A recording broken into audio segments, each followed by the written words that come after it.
Hello viewers, welcome to topper TNPSC. இந்த வீடியோவில் நம்ம 2013ஆம் ஆண்டு டிஎன்பிஎஸ்சியில் கேட்கப்பட்ட வினாக்களை பார்க்கலாம்.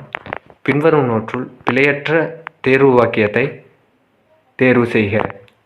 என்னென்னு பார்த்தோம்னா, ஆனிரை கள்வரால் அல்லது பகைவரால் கவரப்படின் அது தூய்மை சாகலாகவோ பேரிழப்பாக கருதப்பட்டது. இதுதான் சரியான விடை. அடுத்தது, வலுவு சொல்லற்ற தொடர் எது? வலப்பக்க சுவரில் எழுதாதே. இதை நாம் நிறைய கொஸ்டினில் பார்த்துட்டோம். வலப்பக்க சுவரில் எந்த சுவரில் எந்த வருதுன்னு பார்த்துக்குங்க, அதுதான் முக்கியம். வலப்பக்க அப்படிங்கிறது முக்கியம், வலதுன்னு வரக்கூடாது. அடுத்து, கொம்பினை எடுத்த மடப்பிடி யார் அப்படின்னு பார்த்தோம்னா அது திரௌபதி. ஞாபகம் வச்சுங்க, திரௌபதி. இதையும் நம்ம ஏற்கனவே பார்த்துருக்கோம். அடுத்து, ancient and modern Tamil poets என்னும் நூலின் ஆசிரியர் Maraimalai Adigal. Ancient and modern Tamil poets என்னும் நூலின் ஆசிரியர் மறைமலை அடிகள். அடுத்தது, திருவாரூர் நான்மணி மாலை என்னும் நூலில் இடம்பெறாத பாவகை பஞ்சிப்பா. அடுத்தது, பின்வரும் நோற்றுள் நம்மாழ்வாரை குறிக்காத பெயர் தமிழ் வியாசர். அதுதான் நம்மாழ்வாரை குறிக்காத பெயர். மற்றது பாருங்க, சடகோபன், தமிழ்மாறன், பரங்குசன், இதெல்லாம் நம்மாழ்வாரை குறிக்கும் பெயர். இந்த சடகோபன் என்னும் பெயரே யாருடையது அப்படின்னு கூட கேட்கலாம். இதை ஞாபகம் வச்சுங்க. அடுத்து, பெண்களின் கருப்பை சார்ந்த நோய்களை இம்மூலிகை நீக்குவதால் இதற்கு குமரி என்று பெயர் உண்டு.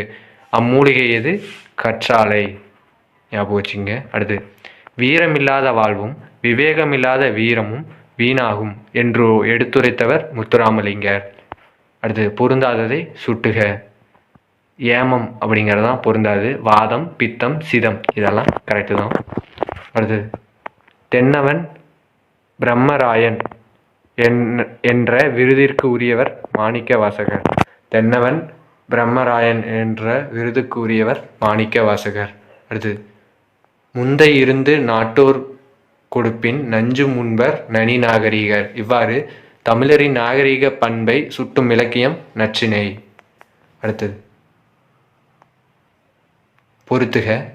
கலபம் அப்படின்னா சந்தனம், புயம் அப்படின்னா தோல், நாமம் அப்படின்னா பெயர், பகலி அப்படின்னா அன்பு, அம்பு. ஞாபகம் வச்சுங்க. அடுத்து, தமிழகத்தில் கழுமலம் என்ற ஊரில் நிகழ்ந்த போர் வரலாற்றை கூறும் நூல் எது? களவழி 40. தமிழகத்தில் கழுமலம் என்ற ஊரில் நிகழ்ந்த போர் வரலாற்றை கூறும் நூல் களவழி 40. அடுத்தது, புதுக்கவிதை தந்தை நா. பிச்சமூர்த்தியின் முதல் புதுக்கவிதை காதல். புதுக்கவிதையின் தந்தை நா. பிச்சமூர்த்தியின் முதல் புதுக்கவிதை காதல். சிறந்த படிமை கவிஞர் என பாராட்டப்படுபவர் பிரமிழ். அடுத்தது, ஓதலிர் சிறந்தன்று ஒழுக்கமுடிமை என்று கூறும் நூல் முதுமொழி காஞ்சி. அடுத்தது, இதை பொருத்தணும். மாசி பிறையோ நீ வைகாசி மாங்கனியோ, இது குழந்தை பாடல். மூங்கில் இலை மேலே தூங்கும் பனி நீரே, இது ஏற்ற பாடல். ஆள் போல் தலைத்து அருகு போல் வேரூன்றி, இது திருமண பாடல். சந்திரரே சூரியரே, இது தெய்வ பாடல். ஞாபகம், மாசி பிறையோ நீ வைகாசி மாங்கனியோ, இது குழந்தை பாடல். மூங்கில் இலை மேலே தூங்கும் பனி நீரே, இது ஏற்ற பாடல். ஆள் போல் தலைத்து அருகு போல் வேரூன்றி, இது திருமண பாடல். சந்திரரே சூரியரே, இது தெய்வ பாடல். அடுத்தது, பின்வரும் செய்யுளடியில் அமைந்துள்ள மோனைத்தொடை விகற்பம். வல்லைக்கு உறங்கும் வளநாடா வள்ளுவனார். இது மேற்கதுவாய் மோனை. மோனைனா முதல் எழுத்து ஒன்றி வருவது மோனை. இதில் 1, 3, 4 அடியில் வந்திருக்கு. அதனால் இது மேற்கதுவாய். அடுத்தது, கீழ் வருவனவற்றுள் பிழையில்லாத சொற்றொடர் எது? அவள் தந்தையும் என் மகனும் கூறுவன ஏற்கத்தக்கன அல்ல. பிழையில்லா தொடர் பார்த்துருக்குங்க. அவள் தந்தையும் என் மகனும் கூறுவன ஏற்கத்தக்கன அல்ல. அடுத்தது, உரிய விடையை தேர்ந்தெடுக்க. இங்கே ஒரு தமிழ் மாணவன் உறங்கிக் கொண்டிருக்கிறான் என தம் கல்லறையில் எழுத வேண்டுமென விரும்பிய மேனாட்டு அறிஞர் யாருன்னு பார்த்தோம்னா ஜி.யு. போப். வீரமாமுனிவர் வீரமாமுனிவர் தமிழ் முனிவர்களுள் ஒருவராக விளங்குகின்றார் என்று கூறியவர் யார்? ராபி சேது பிள்ளை. அடுத்தது பொருந்தாததை கண்டெழுதுக. பெரும்பனாற்றுப்படை 500, முல்லைப்பாட்டு 103, மதுரை காஞ்சி 872, பட்டினப்பாலை 301. இதில் மதுரை காஞ்சி மட்டும் தவறாக இருக்குது, 572 வரும்னு நினைக்கிறேன். ஒரு நிமிஷருங்க. என்னென்னு பார்த்தோம்னா 782 ஞாபகம் வச்சுங்க. 782, இங்கே 872ன்னு கொடுத்துருக்காங்க. அடுத்து பின்வரும் இலக்கண குறிப்புக்கு பொருந்தாத சொல்லை கண்டறிக. பண்பு தொகை அப்படின்னா பொருந்தாத சொல் வந்து தே மொழி அப்படிங்கிறது தான். நற்சீரம், நன்மொழி, செம்மொழி இதெல்லாம் பொருந்தும். அடுத்து உவமையால் விளக்கப்பெறும் பொருத்தமான பொருளை தேர்க. நாய்க்கால் சிறுவிரல் போல் நன்கனியராயினும் இது உதவ மாட்டார். இது எந்த நூலில் பயின்று வந்திருக்கு அப்படின்னு சொல்லுங்கள். இதுதான் முக்கியமானது. இது ஈஸியாக இருக்கு, ஞாபகம் வச்சுங்க. நாய்க்கால் சிறுவிரல் போல் நன்கனியராயினும் இது எந்த நூலில் பயின்று வந்திருக்கு? இதை கமெண்ட் செக்ஷனில் சொல்லுங்கள். இவர்களுள் ஒருவர் இலங்கையில் பிறந்த தமிழ் கவிஞர். அது யாருன்னா தருமு சிவராமு. பாம்பு என்னும் பொருளை தராத சொல்லை தேர்வு செய்க. முளை அப்படிங்கிறதான் பாம்புங்கிற பொருளை தராது. அடுத்தது துளசி பொறுத்துக்கணும். துளசி வந்து தலைவலி நீங்கும். கீழா நெல்லி எதற்குனா மஞ்சள் காமாலை நோய் நீங்கும். தூதுவளை வந்து இளைப்பு இருமல் போக்கும். குப்பை மீனி மலப்புழுக்கள் வெளியேறும். அடுத்தது வீருடை செம்மொழி தமிழ்மொழி உலகம் வேரூன்றிய நாள் முதல் உயிர்மொழி என்று தமிழின் பெருமையை பறைசாற்றியவர் பாவலரேறு பெருஞ்சித்திரனார். ஒரு ஆசிரியர் படிக்கிறதுக்கு அவரோட சிறப்பு பெயரையும் சேர்த்து படிங்க. ஏன்னா அப்போ தான் அது வந்து கரெக்டாக மனப்பாடமாக நிற்கும். அடுத்து கோடிட்ட இடத்தை நிரப்புக. தமிழ்மொழி டேஸ் ஒலிகளை கொண்டுள்ளது. 500 ஒலிகளை கொண்டுள்ளது. தமிழ்மொழி 500 ஒலிகளை கொண்டுள்ளது. ஒலிகள் கேட்டிருக்காங்க, எழுத்துக்கள் கேட்கல, ஞாபகம் வச்சுக்கோங்க. பொருளோடு பொருத்தமான வினையை இணைக்க. கூரை அப்படின்னா வேய்ந்தான், ஓலை முடைந்தான், பானை வனைந்தான், தேங்காய் கொய்தான். கூரை வேய்ந்தான், ஓலை முடைந்தான், பானை வனைந்தான், தேங்காய் கொய்தான். அடுத்தது நுண்ணிய நூல் பல கற்றவர்க்கே அமைந்த அரிய கலை பேச்சுக்கலை. உலகியலில் அடங்கலுக்கும் துறைதோறும் நூற்கள். அடங்கு என்னும் வேர் சொல்லின் வினை எச்சத்தை தேர்ந்து எழுதுக. அடங்கி இதுதான் வினை எச்சம், ஞாபகம் வச்சுங்க. வலுவற்ற வாக்கியம் எது? மந்தையாக மேய்ந்து கொண்டிருந்த மாடுகளை புலி துரத்தியது. இதுதான் வலுவற்ற தொடர். அடுத்தது வினைத்தொகை எதுன்னு சொல்லும். என்னன்னு பார்த்தோம்னா செந்நிழல் சூழ்கடல் உகுநீர். இதில் 1, 3, 4 சரி, 2 மற்றும் தவறு. ஏன்னா செந்நிழல் அப்படிங்கிறத பிரித்தோம்னா செம்மை ப்ளஸ் நிழல்னு வரும். ஞாபகம் வச்சுங்க, அது பண்பு தொகையில் வரும். அடுத்து பொதும்பர் என்பதன் இலக்கண குறிப்பு தேர்க. ஈற்றுப்போலி தான் பொதும்பர். அடுத்தது 36 நூல்களை நூலாசிரியர் பெயரோடு பொறுத்துக.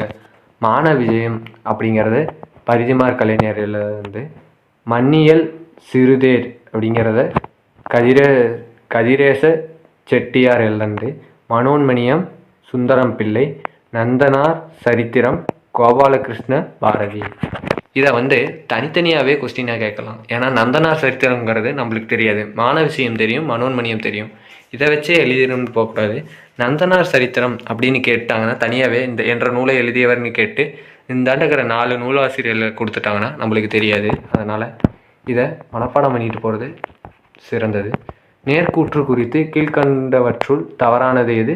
முன்னிலை பெயர்கள் படற்கை பெயரில் மாறி அமையும். இதுதான் தவறானது. அடுத்தது விடைக்கேற்ற வினாவை தேர்க. கீழோர் ஆயினும் தாளா உரை. இதில் கீழோரிடம் எப்படி பேச வேண்டும் அப்படிங்கிறதான் இதுக்கான வினா. கீழோரிடம் எப்படி பேச வேண்டும்? கீழோராயினும் தாளா உரை. அடுத்தது பொறுத்துக. தொண்டை மண்டல சதாகம். இதை இயற்றியவர் படிக்காசு புலவர். பிரபுலிங்க லீலை, இது வந்து சிவப்பிரகாச சுவாமிகள். முகையதீன் புராணம் வண்ணக்களஞ்சிய புலவர். பெண்புத்தி மாலை முகமது உசைன் புலவர். ஞாபகம் வச்சுங்க. தொண்டை மண்டல சதகம் படிக்காசு புலவர். பிரபுலிங்க லீலை சிவப்பிரகாச வள்ளலார். முகையதீன் புராணம் வண்ணக்களஞ்சிய புலவர். பெண்புத்தி மாலை முகமது உசைன் புலவர். அடுத்து, சந்திப்பிழை இல்லாத தொடரை தேர்க. சங்ககாலத்தில் இசைத்தமிழ் சீரும் சிறப்பும் முற்று திகழ்ந்தது. சங்ககாலத்தில் இசைத்தமிழ் சீரும் சிறப்பு முற்று திகழ்ந்தது. அடுத்து, வலுவு சொற்களற்ற வாக்கியத்தை தேர்வு செய்க. வெந்நீர் தாழ்வாரத்தில் ஓடியது. ஆப்ஷன் சி தான் கரெக்டான விடை. பார்த்துக்குங்க எந்த இந்து போடணும் அப்படிங்கிறத. கீழ்காணும் பொருட்களை உணர்த்து ஊமையாது. பற்றுக்கோடற்ற அப்படின்னா அடியற்ற மரம் தான் பற்றுக்கோடற்ற. ஞாபகம் வச்சுங்க. அடுத்தது, பிறவினை சொற்றொடரை கண்டறிக. முருகன் சிலப்பதிகாரத்தை படிப்பித்தான் அப்படின்னா அது பிறவினை. ஞாபகம் வச்சுங்க. வலுவு சொற்களற்ற வாக்கியத்தை தேர்வு செய்க. உறுத்தி பிட்டு விற்று செலவு செய்தால். இதுதான் கரெக்டான விடை. அடுத்தது, விட் என்ற ஆங்கில சொல்லின் நேரான தமிழ் சொல்லை தேர்ந்தெடுத்தல்க. மிகச்சிறிய அளவு. செயப்பாட்டு வினை சொற்றொடரை கண்டறிக. குயில் பாட்டு பாரதியாரால் பாடப்பட்டது. இதுதான் சரியான விடை. அடுத்தது, அகர வரிசைப்படி சொற்களை சீர் செய்ய. யவனர், யானர், யாப்பு, யாமம். ஆப்ஷன் பி தான் ரைட்டு. அடுத்து, யான் என்னும் தன்மை உரிமை பெயர் வேற்றுமை உருபெயர்க்கும் போது இவ்வாறு தெரியும். என் அப்படின்னு தெரியும். பெயர் சொல்லின் வகையறிதல். மரம் அப்படின்னா இடுகுறி பொது பெயர். அடுத்தது, பட்டியல் ஒன்றுடன் இரண்டை பொருத்தணும். கேசரி அப்படின்னா சிங்கம்னு அர்த்தம். பூதரம் அப்படின்னா மலை. கவிகை அப்படின்னா குடை. இடர்னா துன்பம். நம்மளுக்கு இடர்னா துன்பம்னு தெரியும். கேசரினா சிங்கம். ஏன்னா பஞ்சாப் கேசரி யார்? வங்காளத்தின் சிங்கம் அது யார்?